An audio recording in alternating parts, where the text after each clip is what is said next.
moralitas dan akhlak. Jadi sesungguhnya kelestarianmu tergantung pada akhlak, kepunahanmu tergantung pada akhlak. Ini sajaknya Zulkifli. Maka kalau sekedar beda pandangan, beda pilihan calon presiden, beda pilihan caleg, tidak masalah. Kamu tidak harus terlalu galau, tidak harus terlalu gelisah. Tapi kemerosotan moral ini tanda-tanda kita akan segera hancur. Prihatinkanlah, carikan solusi kalau memang ada.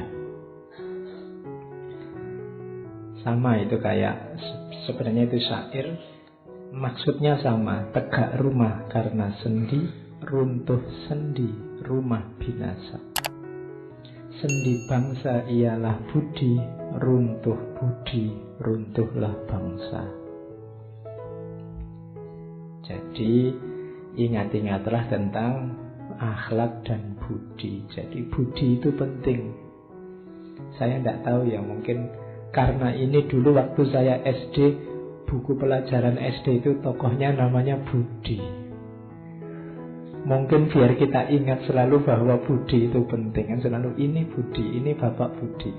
Itu mungkin di antara rahasianya itu mungkin itu ya. Jadi karena budi itu penting, kita harus selalu ingat budi, ingat akhlak. Kenapa? Yaitu sendinya bangsa. Sejak dulu kan kamu penasaran, ini budi anak mana ya? Ini budi kan kamu gitu. Mungkin ya budinya tidak ada, itu memang nama itu dipakai simbol biar kita sebagai bangsa perhatian dengan budi. Cuma saya tidak lihat buku pelajaran hari ini masih ada tidak ini budi, ini Bapak Budi itu. Kelihatannya budinya sudah hilang sekarang. Oke. Itu bagian-bagian awal. Kemudian setelah itu Hamka ngomong tentang tokoh-tokoh. Ada Ibnu Miskawai, ada tokoh-tokoh yang lain. Saya ambil satu saja biar tidak terlalu bertele-tele. Ada penyakit-penyakit budi dari Muhyiddin Syekhul Akbar Ibnu Arabi. Ini yang saya sebut, kalian mungkin sudah tahu. Ini pengingat saja, jangan-jangan dalam dirimu masih ada ini. Kalau Nabi Muhammad sih aman. Nabi Muhammad itu kalau dalam sirah itu 3 kali beliau dibersihkan dari penyakit-penyakit ini. Pertama waktu kecil, kedua sebelum menerima wahyu, ketiga sebelum Isra Mi'raj. Didatangi malaikat, dibersihkan batinnya. Nah, kalau kita harus membersihkan sendiri. Perhatikan, jangan sampai ini mengotori batinmu. Inilah yang katanya Ghazali membuat batinmu gelap. Yang pertama, fujur. Fujur itu tenggelam dalam syahwat, hawa nafsu.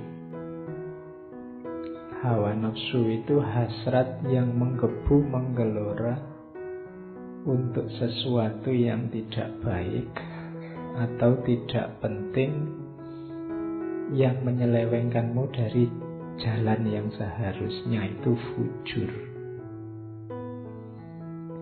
Hati-hati kalau tiba-tiba kamu dilanda ambisi yang sangat kuat terhadap sesuatu. Coba dicek itu on the right track atau tidak. Kalau tidak, kemungkinan fujur. Pingin lulus cepat dengan nilai cum laude, dengan waktu tercepat, apapun caranya boleh. Itu hati-hati, kamu cek lagi, jangan-jangan kamu menempuh jalan fujur. Niatmu bagus, tapi apapun saja boleh.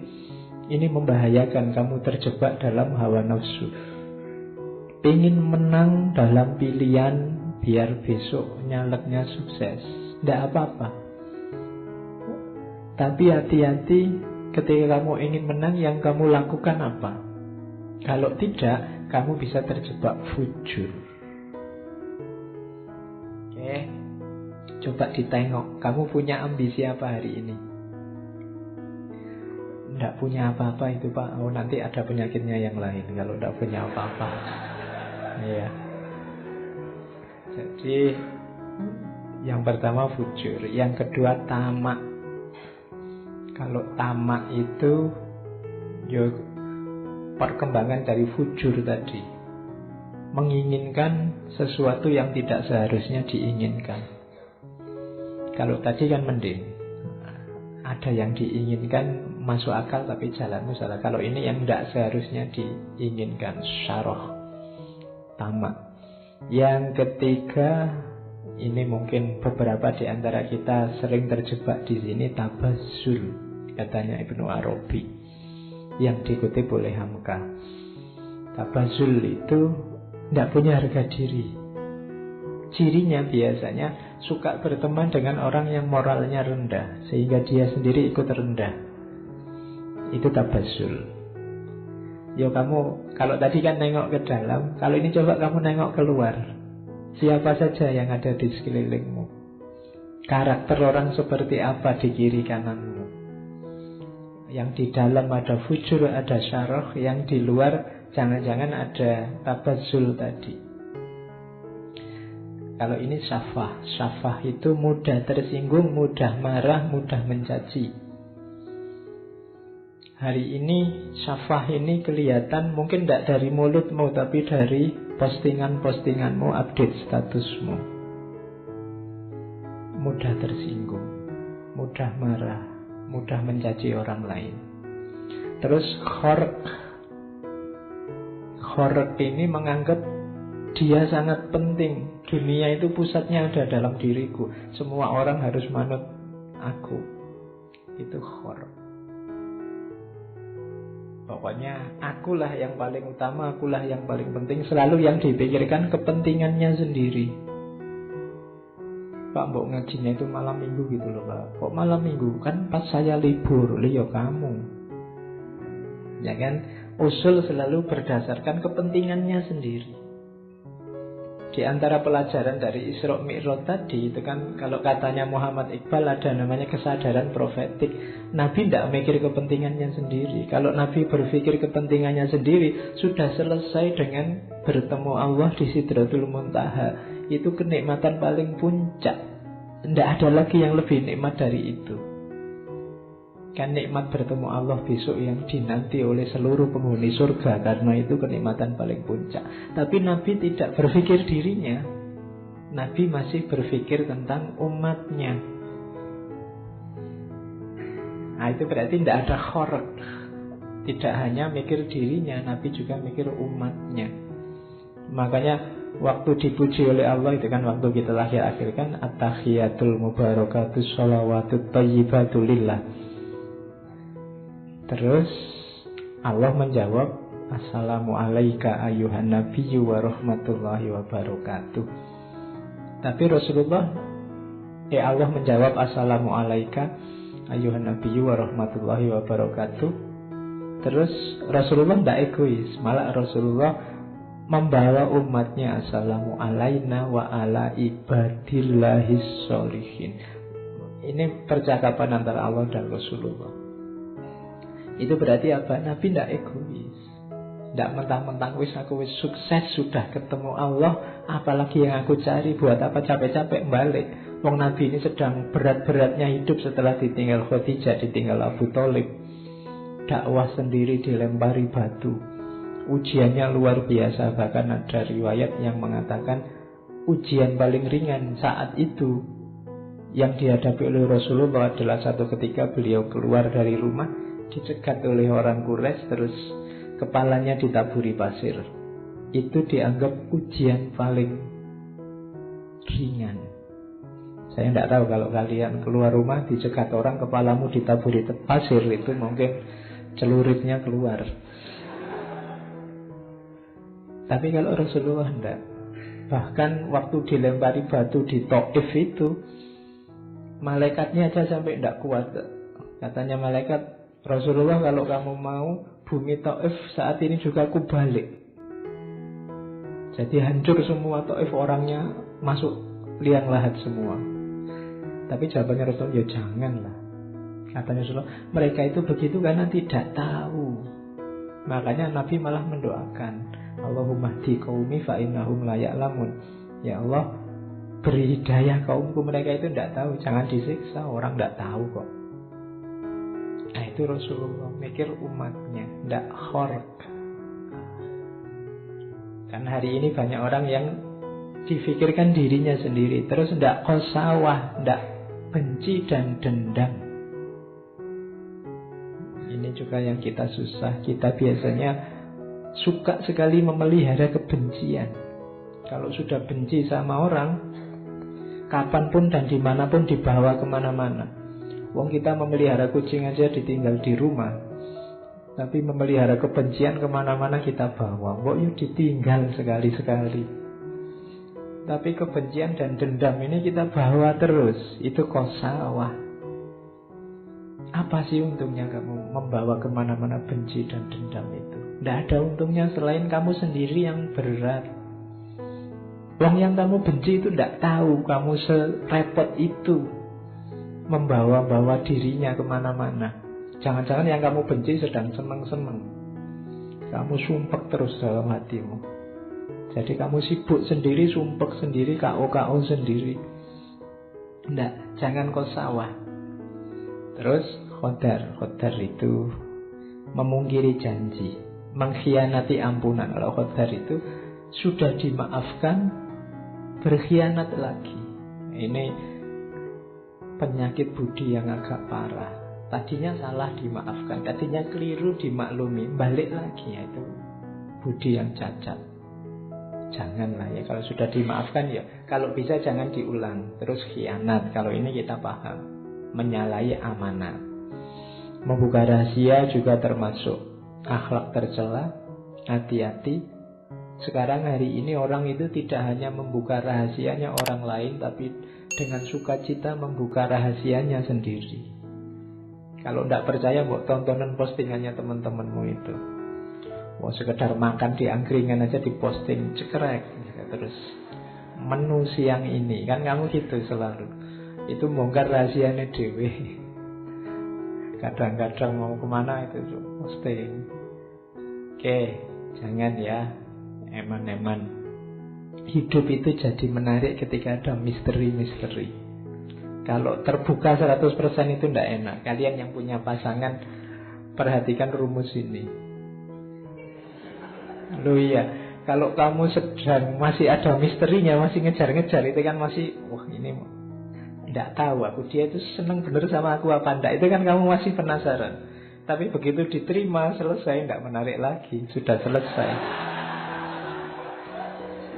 Jadi biarkan dirimu ada misteri-misterinya dikit gitu loh. Jangan terlalu diobral. Jadi itu rumusnya. Jangan langsung diiyani kalau dikejar. Rodo dikasih PHP dikit-dikit tidak apa-apa.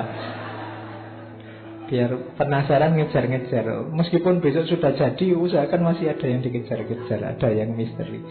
Bahkan agama itu menarik sampai hari ini. Itu karena masih banyak misterinya. Kamu kan masih penasaran kira-kira surga besok itu ada benar apa enggak, neraka ada benar apa enggak. Bahkan kamu penasaran yang bunuh diri jadi teroris itu ketemu bidadari benar apa enggak. Itu kan misteri-misteri. Itu yang sampai hari ini orang masih. Kalau terbongkar semua misterinya itu bisa gawat. Besok orang, kalau surga cuma kayak gitu, tak bikin sendiri surga sekarang, bisa begitu.